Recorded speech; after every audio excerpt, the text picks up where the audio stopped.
It is the time of year when students get a much-needed break. We met one recent graduate who has only just begun her journey. What all's going on? I will be graduating both college and high school, which is crazy to say considering the fact that my parents didn't even get to finish elementary. So just doing milestone after milestone for my family is something I'm very, very privileged and lucky to be able to do. Where Sabrine's parents come from, school isn't free. Education comes at a cost that few can pay. My parents came to the country and the only thing in their mind was to just rebuild. They saw war, they were very young, they weren't able to go to elementary school, go to middle school, go to high school. They had so many dreams, but because of their environment, they had in a sense, they had to give up on that. But they never gave up on their children, raising them to treasure education. All of the aspirations my parents wanted, it's now set on me not only to fulfill it, but also to show them that all of their sacrifices, everything that they gave up on, they're able to say, hey, it was actually worth it. Clearly, it was. Sabrine decided to make some sacrifices of her own. Can you think of things you've given up or? Sleep. A lot of sleep, a lot of hangout opportunities, a text from your friend, can we go out? And you have to be like, no, I have to study for a final. Or, you really just want to live out being a teenager as much as you can, but you have to kind of ground yourself and be like, as much as I am a teenager, I'm also a college student. And I have to put out those responsibilities before anything else. Which is challenging. At times, the whole situation was too. As a first-generation high school and college student, what was the most difficult thing for me is the fact that I didn't have connections. Especially when it comes to the medical field, you have to be able to shadow a doctor, be able to get an advisor, and it was all of these things that I had no access to. I didn't have anyone in my family who was a doctor. I didn't have anyone in my family who was a college graduate, let alone a high school graduate. And to see some of my peers be able to wrap those opportunities and I wasn't able to, it was really disheartening because it was like my dreams are just as valid as theirs. It's just that my circumstances are different and I don't think that should, declare that I'm less deserving of something. And she clearly is deserving. She has 2 degrees and one huge dream. You've always been eye on the prize. Yes. And what is the prize? The prize is to become a surgeon and be able to go back to Somalia and actually help my community.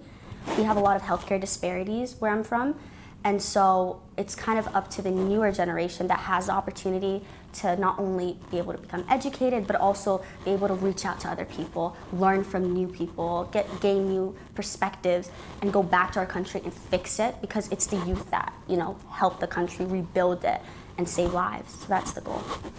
So you want to physically go back there? Yeah, to try and help the healthcare system in any way possible. And live there? And live there and try and help people. Growing up, I would hear stories coming back from home of people who had such simple illnesses that couldn't be cured. Things that I could go to the hospital and just get a simple shot and I'd live my life. We have the worst child mortality rates back home for something as simple as influenza or malaria. And it's up to people who are Somali to go back to our country and to fix it and to save lives and to make sure that no child doesn't get to live to see their next birthday over something so simple as a measles shot. So she's all in on that dream, heading to the University of Minnesota as a junior, pre-med. And she wants to pave the path that she was never able to walk. You want other people to have the support you didn't. Tell me about that. I know that it's very difficult to put yourself out there and cold email a bunch of doctors and be like, hey, can I be able to shadow you? Can I work with you? Can I get volunteer hours? And I know it was difficult for me, and the last thing I want to do is to make it difficult for another person and for them to think that their dreams and their aspirations don't matter.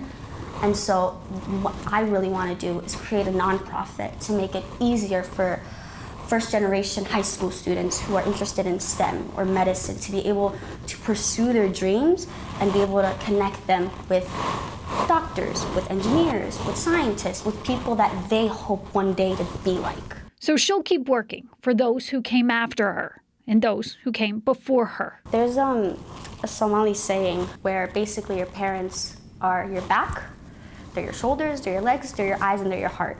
You can't live without those things. And so my parents, they advised me. They were there for me. They were my personal therapist. They were my personal cheerleader. And so to be able now to be like, hey, I did this, and all of your sacrifices were worth it. No doubt there will be many emotions ahead and many more milestones. It seems like you can picture it. I can picture it. The only thing is I need to live it. And in order to live it, I have to sacrifice everything I have now in order to reap what I sow later on. Nothing in life comes easy. It comes through hardship, it comes through struggle, and that's how you grow. And when you grow, I mean, it's like a flower. Then you bloom and you're very happy and you're successful. So that's kind of what's helping me just push on, even if it's tough, even if it's hard, even if I'm like, you know what, I really want to give up. I really want to get a night's sleep. I just have to keep going because it's there. I can see it. Anything else that I haven't asked you that you want to say about this journey? There are times where you do fail. There are times when it seems as if you've hit rock bottom, but you have to get up. It's a very cliche thing, but you really do need to get up.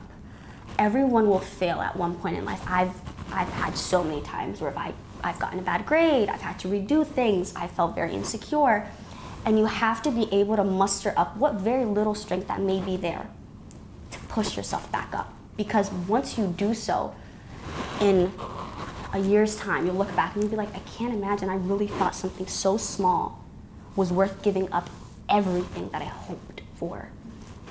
So that's something I think is really important, because I think a lot of people can relate to that. They can relate to that feeling of struggle, of hardship, of I'm not good enough, but they have to remind themselves that those are 1% of the 99 things that you feel. 99% of you wants it.